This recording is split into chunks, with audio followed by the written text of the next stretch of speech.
हमें एक क्वेश्चन का जवाब दीजिए कि अगर इतना प्रेशर है भाई 1 मीटर स्क्वायर एरिया पे 1,00,000 न्यूटन का फोर्स है, तो हम पिछड़ क्यों नहीं जाते भाई? इतना भयानक प्रेशर कैसे बैलेंस हो रहा है?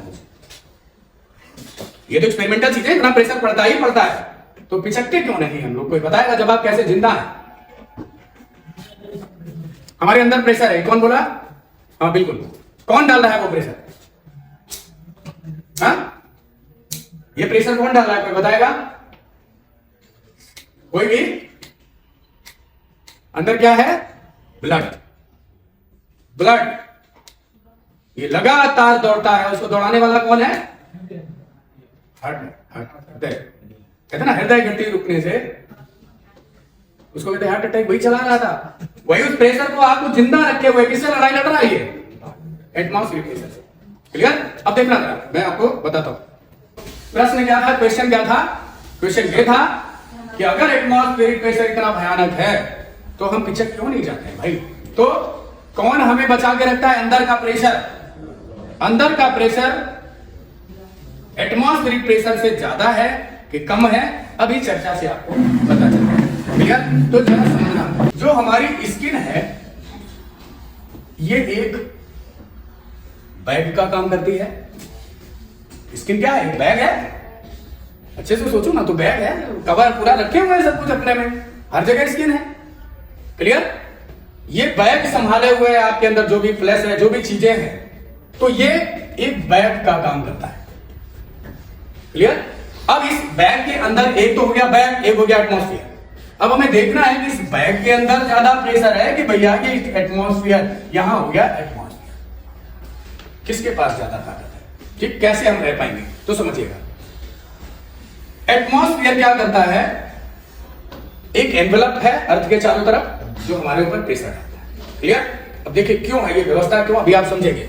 अब एक पार्ट है हमारे शरीर के अंदर हार्ट। ये किसका काम करता है? ये एक पंप का काम करता है। क्लियर? और पंप क्या करता है?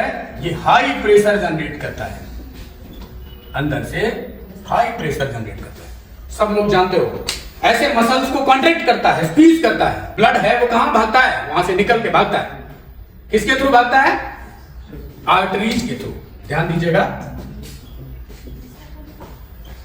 आपने जानते हैं आप लोग आर्टरीज और वेन्स, तो समझिए, हार्ट ने जैसे ही अपने को स्क्वीज किया, जैसे ही अपनी मसल्स को कॉन्ट्रैक्ट किया, ये ब्लड वहां से हाई प्रेशर के साथ भागता है आर्टरीज के थ्रू।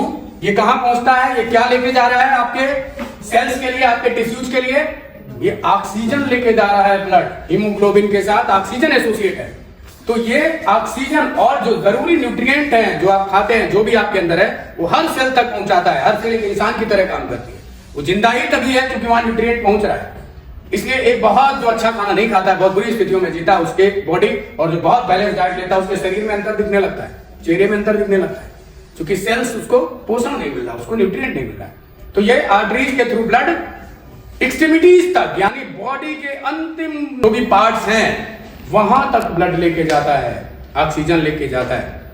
ठीक है? अब इसके बाद ऐसे करके स्क्वीज किया, और इसके बाद ऐसे एक्सपेंड हो गया। जब एक्सपेंड होता है तो वो जो देखिए, एक जो हार्ट कंप्रेस करता है, तो उस समय जो ब्लड होता है वो ऑक्सीजनेटेड होता है, वो उसमें ऑक्सीजन मिक्स होके जा रही है। क्लियर? ऑक्सीजन यूज कर ली, जो भी पार्ट्स हैं बॉडी के, टिश्यूज है, सेल्स है, और जो उधर से ब्लड आ रहा है वो इम्प्योर है। बायो वाले है, कोई तो जानते होंगे, इम्प्योर है, डीऑक्सीजनेटेड ब्लड है। वो किसके थ्रू आता है? वेन्स के थ्रू आता है, और वो फिर से हार्ट में आता है ऑक्सीजन लेने के लिए, और फिर हार्ट का वही एक पल्सेस फिक्स है, समझ गए? फिर से उसको दबाता है और बॉडी को रेगुलर चलाता है। और जैसे ही ये काम करना बंद करेगा तो काम खत्म, क्योंकि आपकी सेल्स जिंदा नहीं है, तो आप जिंदा कैसे रह सकते? क्लियर? तो अब आप अच्छे से समझ गए हैं कि हाई प्रेशर कौन अंदर जनरेट कर रहा है? हार्ट जनरेट कर रहा है। क्लियर? अब अगला क्वेश्चन फंसता है, लेकिन एक चीज और समझिए, जो लोग बायो के जानते होंगे, वेन्स 4 तरह की होती है। ठीक ठीक, यहां हम इस चीजों की बात ही नहीं कर पाएंगे। ठीक है, एक चीज और समझिए, आप लॉजिक लगाइएगा। आर्टरीज में आप सुई चुभा देते हो, आर्टरी में या वेन में चुभा देते हो, बताइए किससे ज्यादा ब्लड निकलेगा तेजी से? बिल्कुल क्लियर। देखिए, सिर्फ आपने ये लॉजिक लगाया कि यार हाई प्रेशर के थ्रू दौड़ रहा है ये, और वो तो जब एक्सपेंड करता है तो जा रहा है ना, यानी लो प्रेशर के साथ आता है। तो आर्टरीज में अगर कुछ चुभ गया, होता ना चोट लग गई कभी कभी और आर्टरी फट गई, तो वो ब्लड रोकना, क्योंकि वो तो हर पल से टाइम इंटरवल में वो लगातार ब्लड देगा ना आपको, तो ब्लड रुकना मुश्किल होता है और कभी कभी दुर्भाग्य से डेथ भी हो जाती है। क्लियर? तो अगर कोई पूछता है भैया आर्टरीज में चोट लग गई है, इसमें से हम ब्लड निकालें, ठीक है, और इसमें से ब्लड निकालें, चोट लग जाए या चुभा दे, तो किससे तेजी से ब्लड निकलेगा? अब अगला क्वेश्चन, आर्टरीज में प्रेशर ज्यादा होता है कि वेन्स में? आर्टरीज। शरीर के लिए जो पोषण है, जो न्यूट्रिएंट है और ऑक्सीजन, हाँ, कौन लेके जा रहा है? किसके थ्रू जा रहा है? कौन सी पाइप यूज हो रही है? आर्टरीज यूज हो रही है, ठीक है ना? तो अब समझिए अपने शरीर को कितना ध्यान देना चाहिए हम लोगों को ना, कितना कॉम्प्लिकेटेड सिस्टम। ये तो छोटी सी बात पता चली बस, ठीक है ना? बहुत लोगों को देखा होगा कि हार्ट अटैक आ गया, कोलेस्ट्रॉल बढ़ गया। कोलेस्ट्रॉल क्या है? एक ऐसी चीज है, लसलसी चीज है एक तरह की, समझ लो, है ना, गाढ़ी चीज है, और वो जब ब्लड में आ जाएगी तो अब सोचो उसको अंतिम पार्ट तक पहुंचाने के लिए कितनी मेहनत करनी पड़ेगी। हार्ट का पेशेंट हो जाता है, बीमार हो जाता है, ठीक है, नॉर्मल से ज्यादा बॉडी को जिंदा रखने के लिए उसको मेहनत करनी पड़ती है। क्लियर? तो अब हम ये जानना चाहेंगे, हम लोग ये समझना चाहेंगे, अगला क्वेश्चन बहुत इंपॉर्टेंट, ठीक है, सब कुछ जान गए कि अंदर से ब्लड प्रेशर लगा रहा है, हार्ट उसमें पंप का काम कर रहा है, बाहर से एटमॉस्फेयर प्रेशर लगा रहा है, तो हमें अब ये जानना है कि भाई अब एटमॉस्फेयर प्रेशर ज्यादा है कि बॉडी के अंदर का प्रेशर ज्यादा है या बराबर है? ये क्वेश्चन भी मेरे सामने आया जब हम क्वेश्चन सेलेक्ट कर रहे थे आप लोगों के लिए कि कितना होता है, तो ये बराबर होना चाहिए, या अंदर का ज्यादा है या बाहर का ज्यादा है, क्या है? बराबर, बिल्कुल नहीं। चलो ठीक है, अब हम इसको आपको समझा देते हैं। बताने जा रहे हैं आपको कि बॉडी के अंदर जो प्रेशर है, हार्ट जो लगा रहा है ब्लड के थ्रू, और एटमॉस्फेरिक प्रेशर है, ये बराबर है या इनमें कोई ज्यादा है? ये खुद आप बताएंगे अभी थोड़ी देर में, देखिए। चलिए आप जरा बताइए कि आपके अंदर का जो ब्लड प्रेशर है वो याद है किसी को कितना होता है?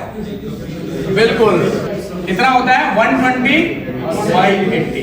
क्लियर?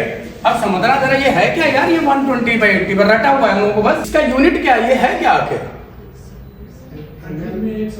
बस इतना ही पता था यार, 120 ये है क्या? mm में है, बिल्कुल, ये है mmHg, मरकरी के, इसमें मरकरी के इतने मिलीमीटर के बराबर है। क्लियर? अब आते हैं, ये 120 क्या है? ये मैक्सिमम नंबर है, हाँ ये मैक्सिमम नंबर है, ठीक, 120, और इसको क्या बोलते हैं? सिस्टोलिक। सब लोग समझ गए होंगे, रुक जाइए, कोई बात नहीं है। और जो मिनिमम नंबर है वो कितना है? 80, इसको क्या कहते हैं? डायस्टोलिक। ठीक है, क्या कहते हैं? बहुत परेशान नहीं होना है। अब ये कब होगा बताइए जरा, जब हार्ट अपने को कंप्रेस करेगा कि एक्सपेंड करेगा? ज्यादा है ये प्रेशर, तो ये कब का जनरेट होगा? जब वो तब आएगा। अरे ब्लड भरा है उसके अंदर, तो कब हाई प्रेशर जनरेट करेगा? जब वो कंप्रेस करेगा, ठीक है ना? यानी आप समझ गए सिस्टोलिक के डेफिनेशन क्या है? जब हार्ट अपने को कंप्रेस करेगा, संपीड़ित करेगा, है ना, तब ये हाई प्रेशर जनरेट होगा, और जैसे एक्सपेंड करेगा वैसे क्या हो जाएगा? ये कम हो जाएगा। तो ये आप आराम से समझ सकते हैं। क्लियर? ठीक है, अब जरा ये नापते किससे हैं? क्योंकि आप तो तैयारी कर रहे हैं कंपटीशन की, तो इसका कौन सा मेजरमेंट कैसे करते हैं पता है? हाँ, स्पिग्मो मैनो मीटर। ये आ रहा है, पढ़ने में आ जाएगा लोगों के, जूम करके या पास आके देखते रहना, ठीक है ना? ये भी याद है तो अच्छा है। स्पिग्मो मैनोमीटर से हम लोग प्रेशर को मेजर करते हैं, ठीक। अब क्या इससे पता चल गया कि ये ज्यादा है कि एटमॉस्फेरिक प्रेशर ज्यादा है? ब्लड का प्रेशर अंदर ज्यादा है बॉडी के, स्किन के, कि वायुमंडलीय दाब ज्यादा है, इससे पता चला क्या? बताओ क्यों?